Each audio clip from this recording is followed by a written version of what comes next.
आता बातमी आहे एनडीटीव्ही मराठीच्या इम्पॅक्टची। एनडीटीव्ही मराठीनं आरटीओ मधल्या वसुली रॅकेटचा पर्दाफाश केला, अधिकाऱ्यांवरती कारवाई झाली आणि एनडीटीव्ही मराठीच्या या बातमीनंतर आता वाहतूक व्यावसायिक सुद्धा पुढे येऊन आरटीओ वसुली रॅकेट विरोधात आवाज उठवू लागले। नागपूरचे वाहतूक व्यावसायिक निलेश नायक यांनी यासाठी एनडीटीव्ही मराठीचे आभारही मानलेत। एनडीटीव्ही मराठीनं बातमी दाखवली आणि आरटीओ माफियांचे अक्षरशः धाबे दणाणून सोडलेत। आणि इतकंच नाही तर नागपूर जिल्ह्यामध्ये आरटीओचं वसुली रॅकेट दर महिना 5 ते 10 कोटींचा आहे, असा देखील खळबळजनक दावा हा निलेश नायक यांनी केला। या संदर्भात आता मुंबईतल्या अँटी करप्शन ब्युरोच्या वरिष्ठ अधिकाऱ्यांना भेटणार आहोत, तसंच हायकोर्टातही धाव घेणार असं निलेश नायक यांनी म्हटलंय।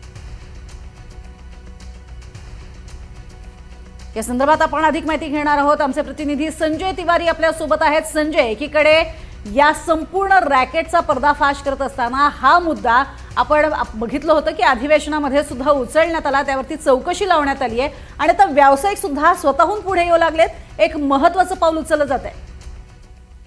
अगदी बरोबर बोललात आपण। हात हीच जी भावना आहे ती भावना त्या ट्रान्सपोर्ट व्यावसायिकांना व्यक्त केलेली आहे। त्याचं असं म्हणणं आहे की एनडीटीव्ही मराठीनं एका अशा विषयाला हात घातला ज्या विषयावर सगळ्यांना थोडीफार कल्पना असून देखील कोणी त्यावर बोलत नव्हतं, बोलण्यास धजावत नव्हतं।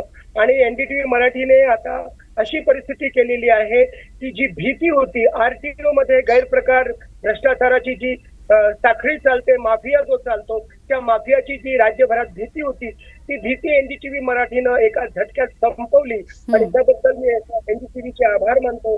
अशी कृतज्ञतेने कबुली या व्यावसायिकांना दिलेली आहे आणि एनडीटीव्ही मराठीच्या वृत्त मालिकेच्या नंतरच आपल्याला समोर येऊन बोलण्याची हिंमत झाली असं देखील त्यांनी नोंदवलेलं आहे।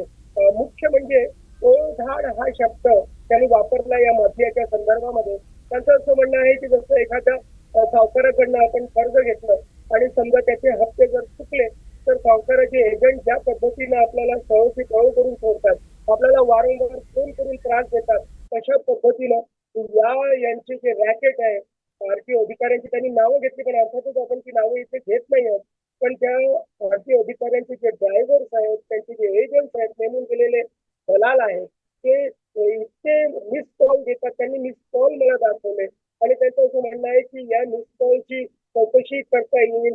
त्यांनी त्यांचे जे ऑडिओ क्लिप रेकॉर्ड केलेले आहेत त्याची चौकशी करता येईल, सीडीआरची चौकशी करतात। तो म्हणतो की माझ्या सगळ्या कॉल डिटेल्स, माझ्या फोनची चौकशी करण्यात यावी। याच्यात एक महत्वाचं आणि खूप चिंताजनक याच्यात एक बाब अशी आहे की त्यांनी अँटी करप्शन ब्युरोला सुद्धा तक्रार केली होती, कुठेतरी ती माहिती लीक झाली आणि ते जे पैसे घेण्यासाठी येणारे एजंट होते ते आलेच नाही आणि त्याशिवाय जे अधिकारी बोलत होते ते सुद्धा बोलत नाही। त्यामुळे किती गंभीर आणि किती पाळमुळं खोल या माफियाची रुजली आहे यावरून स्पष्ट होतं। नक्कीच, त्यामुळे अर्थातच या संपूर्ण प्रकरणानं आरटीओ माफियांबद्दल असणारी जी भीती आहे ती पूर्णपणे संपुष्टात आलेली आहे आणि अर्थातच या आरटीओ माफियांचे धाबे दणाणले। तुर्तास धन्यवाद या संपूर्ण माहितीसाठी। तर अर्थात